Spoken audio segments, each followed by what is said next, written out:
America. Elizabeth Warren was born Elizabeth Ann Herron, the youngest of three siblings, on June 22, 1949 in Oklahoma City to middle-class parents. After waiting tables to help her family pay the bills, Warren became a star on the high school debate team.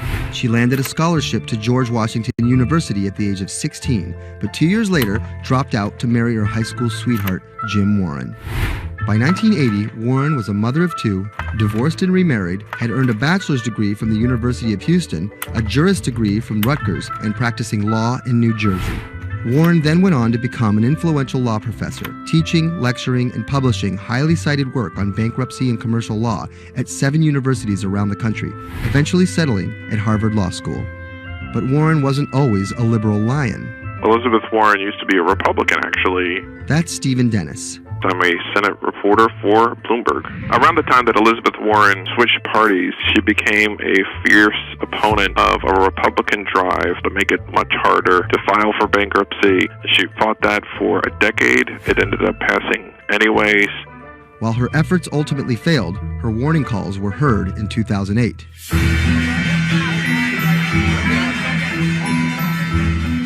We're in the midst of a serious financial crisis.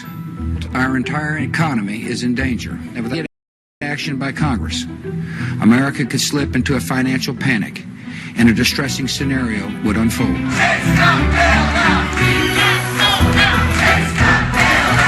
Professor Warren was tapped to help with oversight in the government bailout.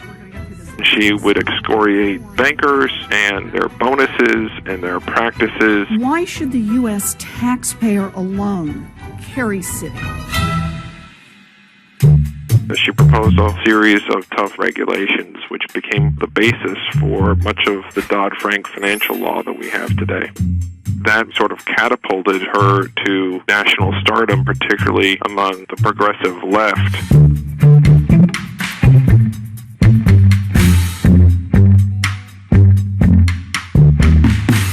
Encouraged by her newfound notoriety, Warren declared her bid for the U.S. Senate on September 14, 2011.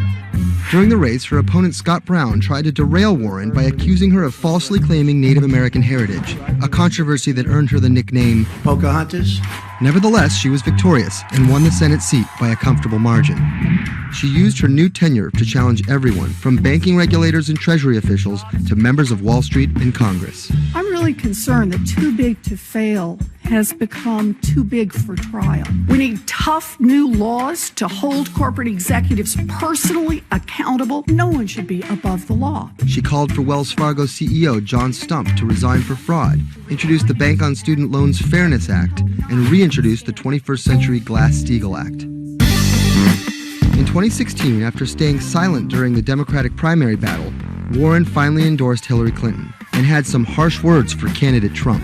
Donald Trump is a loud, nasty, thin-skinned fraud who has never risked anything for anyone, and that is just one of the many reasons he will never be president of the United States. But she was wrong. The forgotten men and women of our country will be forgotten no longer. Warren wasted no time resisting Trump's agenda. Have you ever managed or overseen a $1 trillion loan program?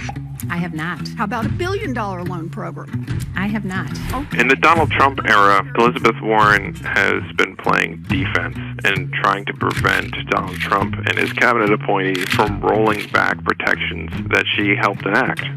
Warren actually found herself rebuked by Mitch McConnell for reading a letter by Coretta Scott King about Jeff Sessions' record on racism during his confirmation. She was warned. She was given an explanation. Nevertheless, she persisted. That moment became something that's on T-shirts, bumper stickers, slogans, and that really galvanized a lot of support for her. It's been very hard for Republicans to get much of anything done this year, and that's at least in part to this resistance movement that Elizabeth Warren has helped champion. We are here to fight back. Enough of Elizabeth Warren. Like you. Millions of dollars are being funneled to defeat Warren in the midterm elections in 2018. But it's the rumors of a 2020 presidential bid that has further prompted powerful donors to fund her opposition, often using the same playbook of constant and ruthless ad campaigns that many believe helped Trump win in 2016. It's anyone's guess if she will endure what Hillary could not. You know, the question for Elizabeth Warren is whether she can go from being a liberal firebrand to somebody who can regularly get 60 votes for initiatives in the Senate and 218 in the House agenda, and whether she can bring together coalitions for political victories. That's the challenge, and we'll see what happens.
Sadiq Khan, the mayor of London, has made some powerful opponents. He doesn't know me, never met me, doesn't know what I'm all about. I think they're very rude statements, and frankly, tell him I will remember those statements. My message to Donald Trump and his team is that, your views of Islam are ignorant.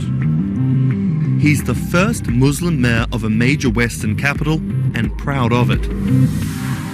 This is how Sadiq Khan went from the son of Pakistani immigrants to a lawyer, lawmaker, and now the mayor of London.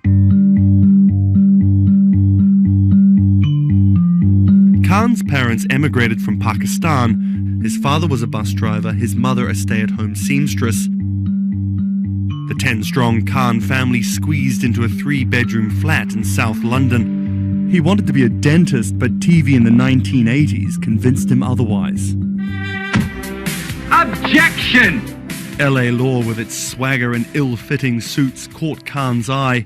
He graduated in 1991 with a degree in law from North London University and joined a human rights firm.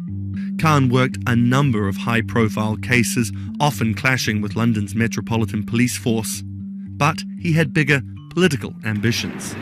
This is what being a new MP is like, squatting on a bench in the absence of an office, dealing with letters from constituents. Reports are just coming in of an explosion here in London. So there's just explosions and then it was just smoke everywhere. Everyone's just asking what's happened. Only 2 months after Khan entered the Commons as a Member of Parliament, London was attacked by Islamist extremists. That day will stay with me for the rest of my life. He spoke out against the attacks both as a London MP and as a Muslim. He has been very clear about his opposition to violence, opposition to terrorism, and has set out to make the case for a more open and peaceful Islam. That's Thomas Penny, one of Bloomberg's Westminster correspondents. Here is a man who is a Muslim, and he is standing up and being open and straightforward and being clear that the problem here is not Islam, but it's Islamic extremism. In 2015, a decade after the attacks, Khan ran for mayor of London, and his faith was back in the headlines. His opponent, Zach Goldsmith, trying to link Khan to radical Islam. The debate got again personal and nasty. The Goldsmith camp has called Khan extreme and accused him of associating with, quote, those who seek to do our police and capital harm. There's a pattern of behaviour. Even the former Prime Minister David Cameron repeated the allegations. He shared a platform with Sajil Shahid, the man who trained the ringleader of the 7/7 attacks and accused the United States of bringing 9/11 on themselves. But the smears didn't stick. Zach Goldsmith ran a very negative campaign that was based on what people knew was a lie. This election was not without controversy. And I'm so proud that London has today chosen hope over fear and unity over division. After taking the mayor's office with a comfortable majority, Khan has brought a business-like efficiency to the role, scrapping expensive vanity projects like the Garden Bridge and the new Routemaster buses, which cost £350,000 each. The former lawyer who used to fight the police in court is now praised for his close relationship with them. I was talking to a very senior police officer in the Metropolitan Police who said there was a sea change when he went into City Hall, and the police were saying how much they welcomed this because they knew where they stood and it was more straightforward to work with. So he works like a lawyer, he works like a government minister. Khan's kept his faith at the fore. He's an outspoken voice for moderate Muslims across the world. Donald J. Trump is calling for a total and complete shutdown of Muslims entering the United States. Now, by giving the impression that Islam and the West are incompatible, you're playing into the hands of the extremists.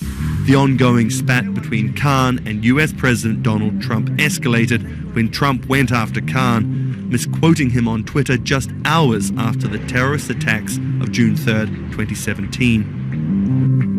Khan's now one of the most prominent Labour politicians in the UK. In fact, a recent poll of Londoners found Khan was more trusted to keep the country safe from terrorism than the Prime Minister or the Labour leader. His story of going from the son of an immigrant bus driver to the mayor of one of the greatest cities in the world plays well with Londoners. But can he appeal to the rest of the nation? Has Khan got his eye on the top job? And is the UK ready for a Muslim Prime Minister?